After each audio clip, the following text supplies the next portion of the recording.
Welcome back to Sprague River Homestead. So spring and fall are the two times, at least here in the United States, that we see the most movement for livestock. You would think summer, but really what happens is in the spring, everybody rushes to buy new chickens, turkeys, ducks, cows, whatever it is. And then in the fall, you have a large number of people that are downsizing. So you see a lot of movement from herd to herd and flock to flock. So the thing we're going to talk about today is the 5 steps to a good quarantine and why a quarantine is so important. So whenever I talk about quarantine, inevitably I get somebody who says, I've been raising animals for umpteen million years and it's not necessary.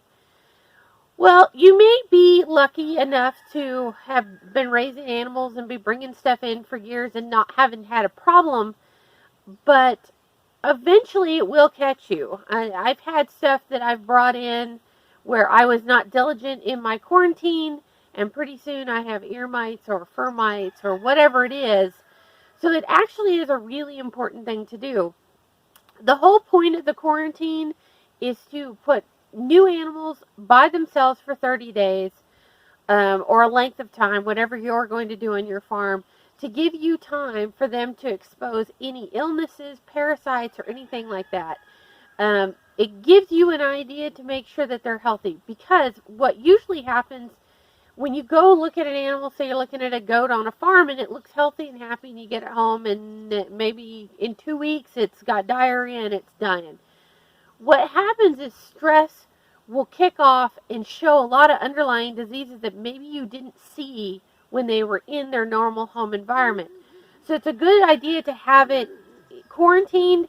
That way, if it's something infectious, you can get it under control before you infect the rest of your herd.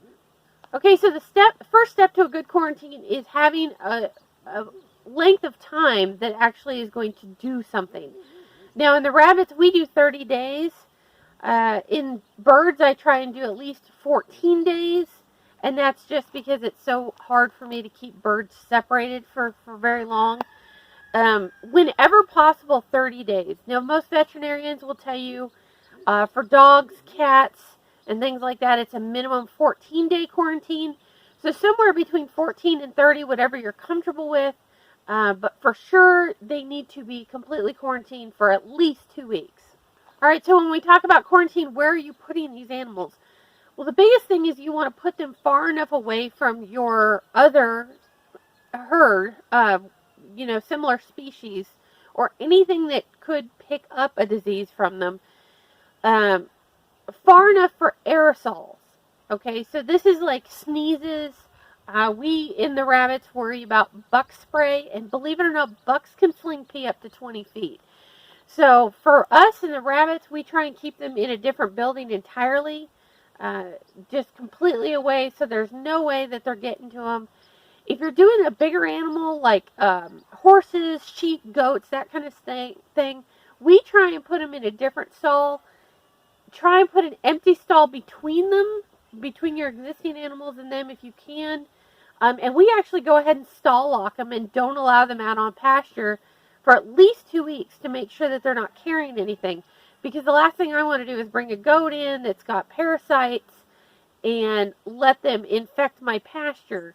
So we're going to go ahead and stall lock any critters that's just keeping them inside until we are really can either get a fecal done and know that they are clean, or we've given it a full 30 days to run its course and make sure that we're not seeing anything. Third step to a good quarantine is making sure that they are using their own food and water and not sharing with anything. I've known people in the past who have had problems with rabbits where they've put rabbits on an end where there weren't any other animals, solid dividers, but they were using a centralized water system, and I don't remember now what it was that they picked up. I want to say it might have been Pastorella. Usually that's nasal though, so I don't recall what it was, but I do remember a lady having to eventually treat and euthanize a whole bunch of her herd simply because it got into the water system and spread that way. So any animals being quarantined need to have their own bucket, their own feed container, and they need to be fed and watered separately from your existing stock. The next step is one that a lot of people forget, and that is you need to do your quarantine animals last. Most of us, when we get in the groove of doing our chores, we don't want to stop and sanitize after we've done every single barn, right? So it's easier, like for me, when I do my rabbits, I do all of my rabbits, and then I come in and I do my quarantine animals last. This makes sure that I'm not going back in and spreading anything to the rest of the herd. Kind of defeats the purpose. If you do the quarantine animals first and something comes up, then you've potentially spread everything to your herd already.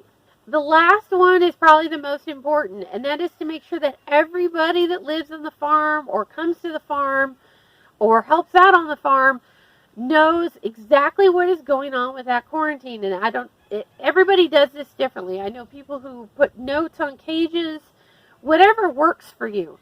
But you've got the same problem. If somebody comes to see the new bunnies and then they walk out and they look at the others, you have the potential to bring anything that you're trying to quarantine for right back into the herd.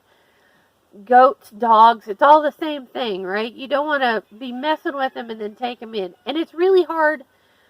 I am personally pretty guilty of this, that I don't always communicate to Kanan what is going on. We've had quarantines before where he's taken care of them and then gone in to help me with the rabbit barn because I didn't tell him that wasn't the way we were going to do things. So it's very important that everybody that is going to interact with those animals knows exactly what is going on and what the... All right, so that's the 5 steps to a good quarantine.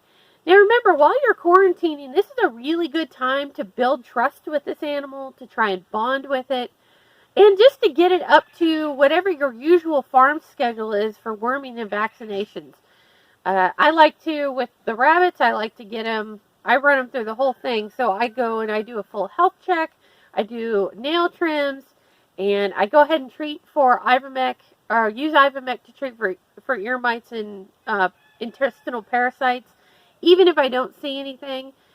We don't usually blindly treat. That's not a big thing for us. But I usually do at least the first time when everybody comes in. We do the same thing with the goats. We try and do all their feet trimming and go ahead and catch up on any shots and deworming that we feel is necessary at the time. So it's a really good time to do it.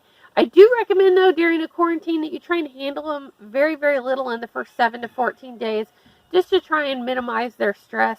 So if you're going to go in and cut feet or, do shots and worming, you might give it a week or 2 and to see how those animals are adjusting before you get in and get real hands-on. All right, so that's it for today from Sprague Homestead. If you have questions, feel free to leave them down in the comments. If you feel that there's something to a quarantine that I missed, go ahead and leave that too.